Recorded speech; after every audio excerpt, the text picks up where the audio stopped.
So Godfrey would like to speak now, and then we can hopefully capture this and have it available for replay at 4 o'clock. He would like to speak on how you may be God-free. How you may be God-free. He says to obey your I am presence. Be obedient to the inner voice. Maintain your allegiance to God through what God created you as, a son or a daughter of God. And your allegiance to God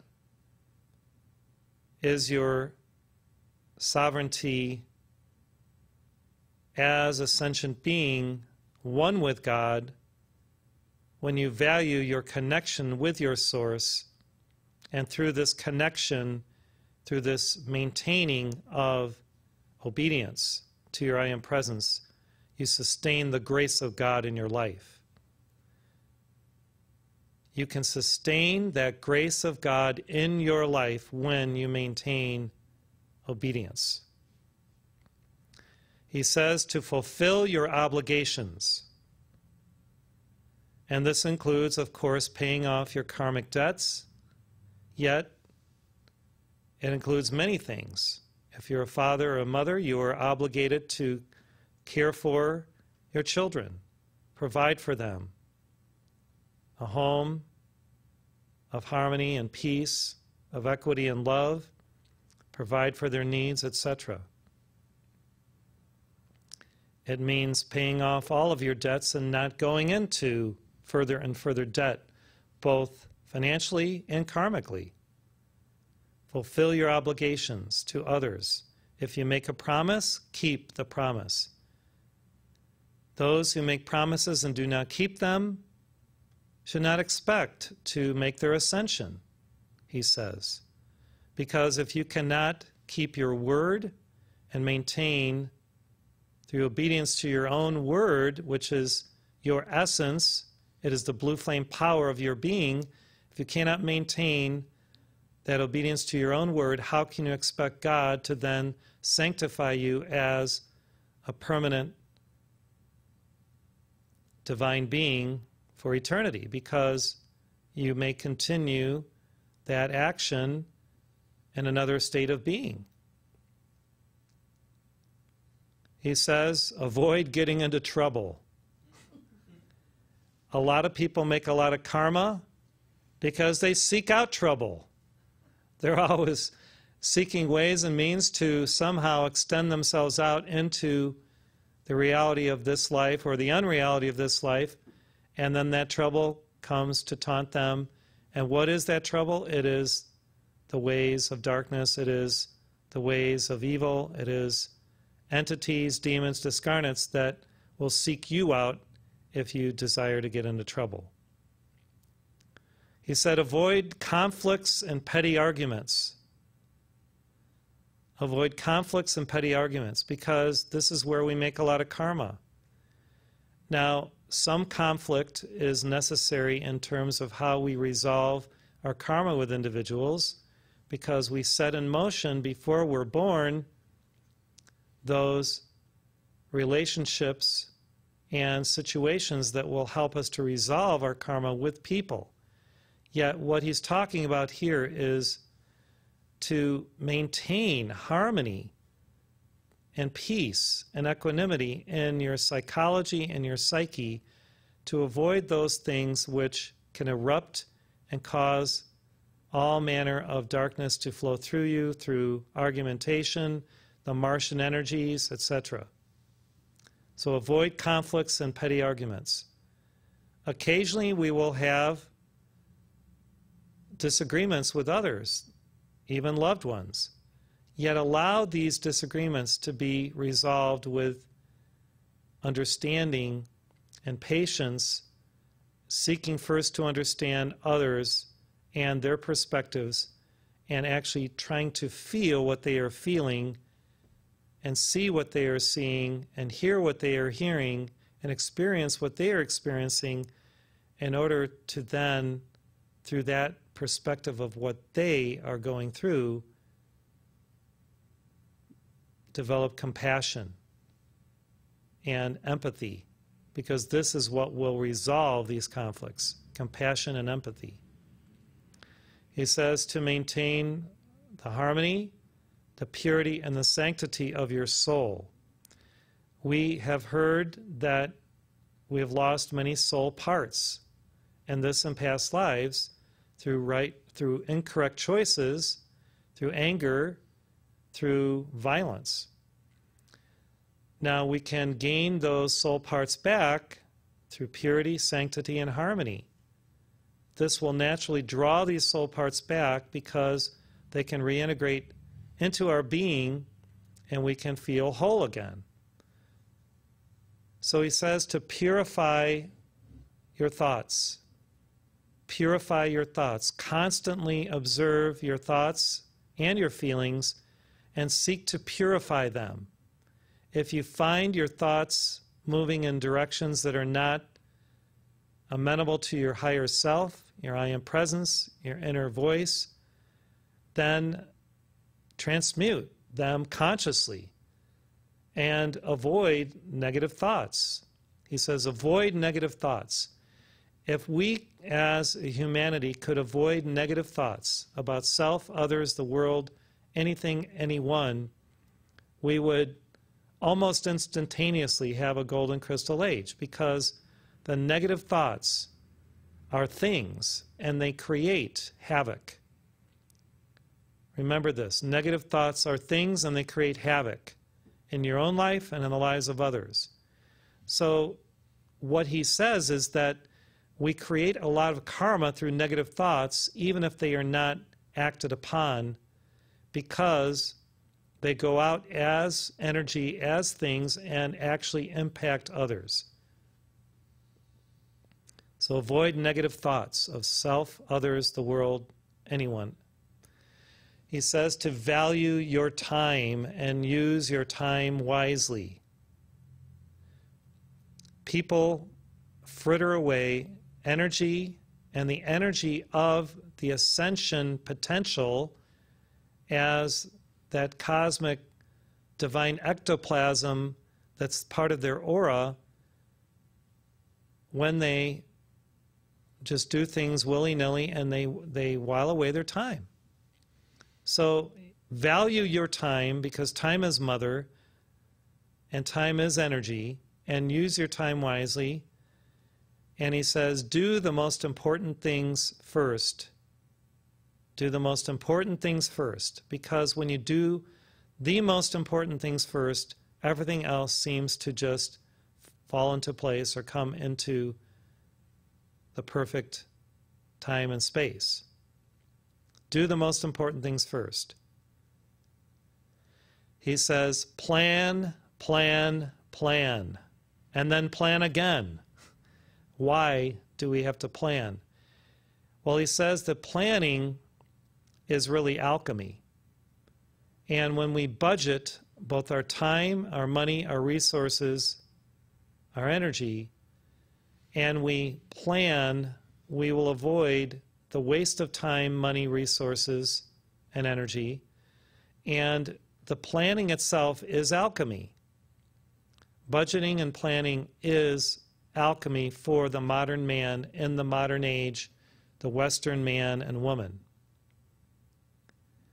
When you budget and plan and think through things very carefully, it sets in motion divine alchemy so that you can perform at your peak, you can give your utmost, you can afford others your inspiration, your greatest gifts, because when you plan, you see into the future what could be, and you step back from that point of self-realization and fulfillment to the now and see all the steps and stages between now and the fulfillment of a desire, a project, an initiative, an educational goal, a marriage, whatever it is. And the planning is alchemy.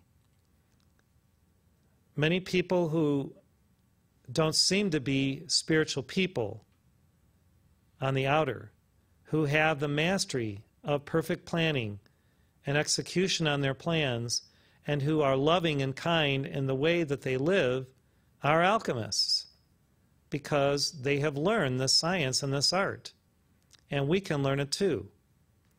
And when we plan appropriately and not over-plan ad nauseum to the point where we're, the perversion of the 8 o'clock line of Virgo, when we plan appropriately according to what is really authorized by God and by our higher self, it sets in motion the forces of light that actually assist us in fulfilling those plans and those God desires. Why is this? Because God and God's infinite intelligence and goodness and benevolence is desirous of each of us having what we require and fulfilling why we came to earth. God is backing us, Godfrey says. God is backing us when we seek God first, when we love God with our entire being. So he says to seek God's design within what we plan and what we are attempting to accomplish. Because God's design is infinitely beautiful, resonant, harmonic, and just spiritually luscious and full of love and levity and light. So seek God's design within what you plan. And when you stop, as we heard recently in the message by Lord Maitreya, when you pause and you are still, and when you meditate and when you go into silence, you can actually observe the plan, the divine design. You can actually open the portals of your consciousness to be able to perceive the beautiful divine design that's right in front of us if we are willing to be observant of it. Now, this is true in every aspect of our lives, because our higher self is constantly assessing through our higher mind what is next for us, what is of value for us, what will move us to higher consciousness and our full liberation, enlightenment, and self-realization. Our higher self is invested in all of these beautiful things that God desires for us. And we just have to get still and know that I am God. Be still and know that I am God.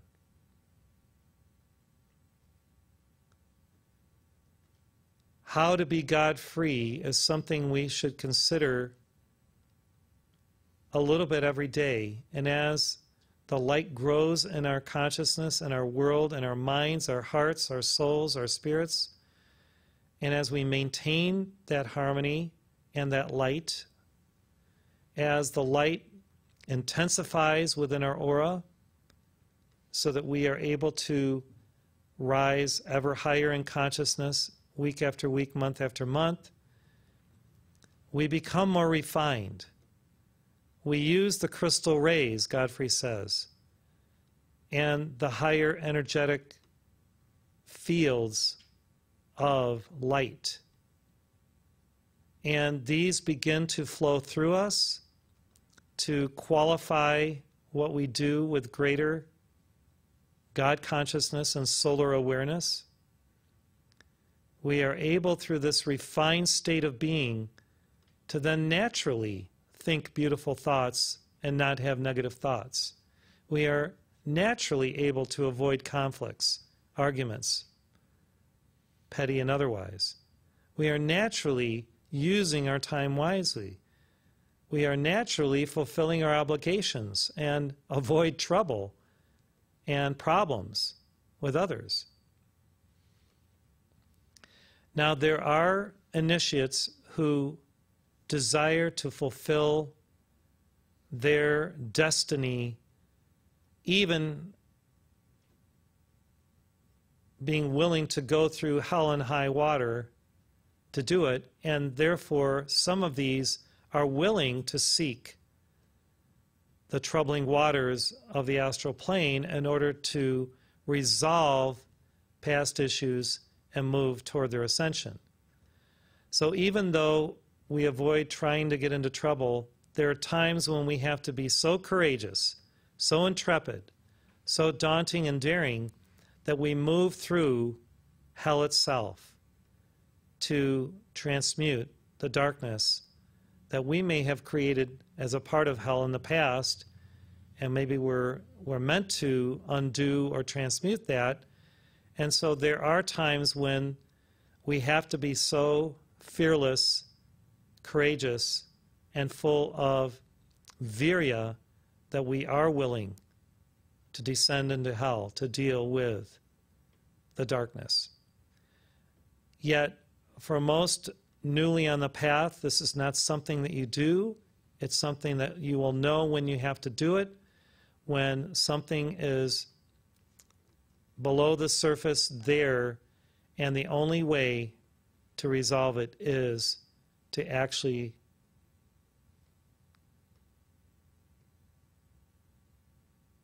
be in that state where you have to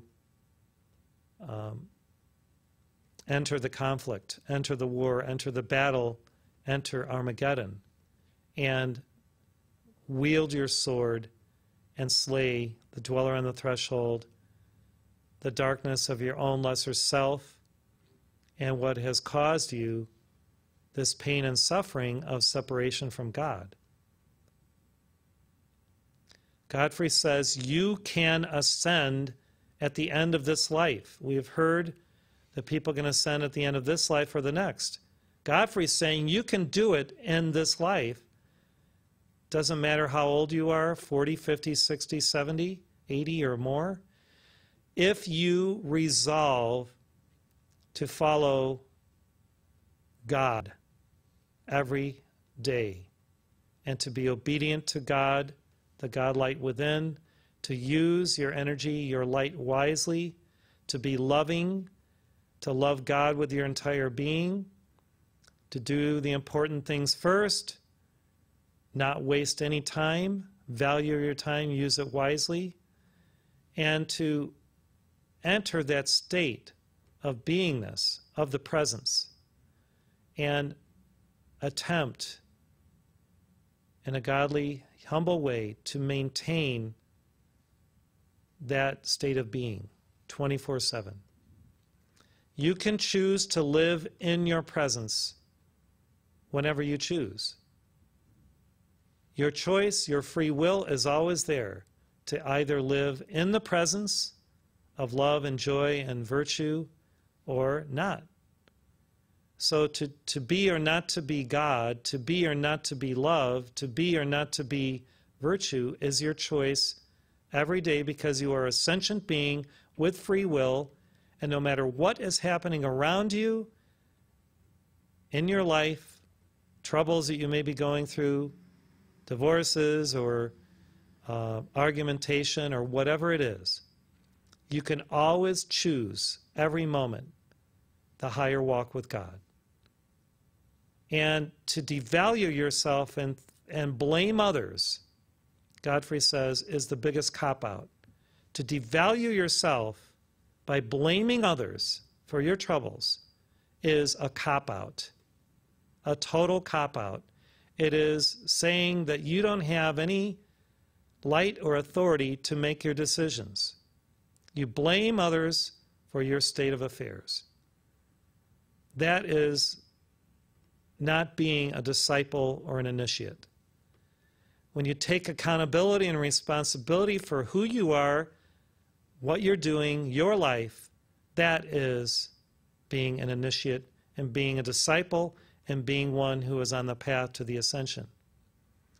If you find that you like to blame others, you have to go back to the basics and realize that you've got a problem, and you're going to have to resolve it through accepting the responsibility and accountability for everything in your life, and then begin at square one. Now, anytime we blame another for our problems or our issues, Godfrey says we lose a soul part. Why? Because through that blame and that shame and that judgment or whatever it is, a part of our essence goes out and attacks that person. And the essence that goes out and attacks that person through blame and shame is actually the energy of our soul, our soulfulness. So don't criticize, condemn, blame, shame others, because you will continue to lose your soul stuff, your essence. And then you will have to get it back. How? By forgiving and loving those people that you blamed and shamed. And you're going to have to transmute the karma of that through serving them or loving them or doing something for them where the forgiveness and the violet flame is there to facilitate the return of that soul part to you. The reason why El Morya and the Masters, Godfrey says, have advocated not judging or criticizing others is because they know and they see that by doing this we lose our soul essence, and the entities take it, the entities that we have allowed to rip us off of light and energy. They take that and they attack those people, and then the soul part is just kind of hovering around in the astral plane, or the demons gather it, as Dr. Modi has shown us, into these giant reservoirs where they use it for their dark deeds. And so we have to go and call it back through love, through kindness, through virtue. And that's how we get back the soul parts, by loving, forgiving, serving, and using especially the violet light. You can each be God-free if you choose and ascend, yet it will take many daily choices and points of self-realization within those choices that this is your highest walk with God. Choose your highest walk with God. You know, you can walk by the seashore and it's fun and it's wonderful and it's pleasant and it's peaceful. Yet sometimes you're going to have to walk with God up a mountain where you're going to have to stretch the limits of your abilities and breathe deeply and learn how to become stronger and use grappling hooks and ropes and carabiners and all the equipment necessary to get to the peak. And so walking with God may look different every day. Talking with God can be a little different each day. Sometimes you're talking with God internally, and sometimes you're literally imploring God to help you. Maintain your conversation with God, your communion with God, Godfrey says. Maintain your conversation and your communion with God. It should be a daily, ongoing spiritual affair. Your communication and your communion, your conversation and the intimacy of the joyful friendship that you have with God. If you truly desire to be God-free, you have to be a friend of God and befriend God through loving God and serving God.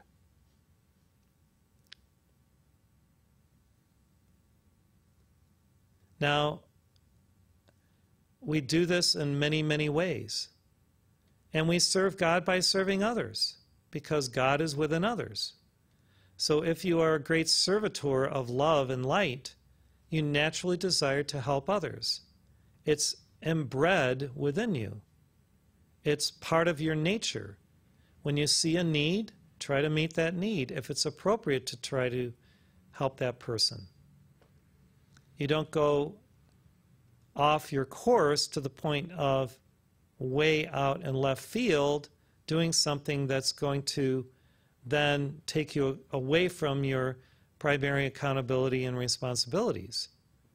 Yet there are times when the Holy Spirit will move you to help someone or to do something, and it's not going to take you away from the greater plan. And you will know when the Holy Spirit is moving you to do this. Every time you help another to free him or herself, a part of you is also freed and goes to God and communes with God. Every time you love another, a part of you ascends. Every time you give to another, a part of you is given to God through the alchemy of that givingness and the law of the one and the law of correspondences. So the more we love others, the more we give, the more we serve, the more of us ascends, and the more energy we have to maintain our communication with, our communion with, and our oneness with God. Those who avoid giving and serving and living to give and to love avoid the opportunity to ascend daily. So look at what you avoid in terms of how you could give and serve and love, and see why it is that you are avoiding that. And then commune with God and work on your psychology so that you can resolve those inner conflicts. Maybe you closed your heart because someone has hurt you in the past. Maybe you are fearful of what someone may say or do because you're conflicted about something internally. Well, dissolve those conflicts, those internal issues, through using the violet flame, calling on the law of forgiveness for self and others, and moving out of the self state to the divine self state of beingness in God.